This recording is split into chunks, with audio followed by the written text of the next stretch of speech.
শুকনো লঙ্কা, তেজপাতা আর 5 ফোড়ন দিলাম। কুমড়ো, আলু, গাজর দিয়ে দিলাম। থোড় দিয়ে দিলাম। পটল আর ঝিঙে দিয়ে দিলাম। সবজিগুলোকে ভালো করে একটু নেড়ে নেব। নুন দিলাম, হলুদ, জিরে আর আদা বাটা, চেরা কাঁচা লঙ্কা। এবার খুব ভালো করে সবজিটাকে কষে নেব।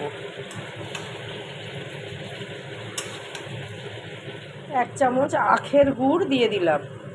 ভালো করে নেড়ে নেব। গ্যাসটা কমিয়ে 2 মিনিট একটু ঢাকা দিয়ে ফুটিয়ে নেব।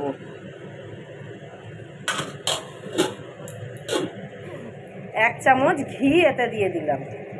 ভালো করে মিশিয়ে নিলাম। তৈরি করে নিলাম থোড় দিয়ে 5 মিশালি সবজি। নতুন বন্ধুদের সাবস্ক্রাইব করার জন্য অনুরোধ রইল।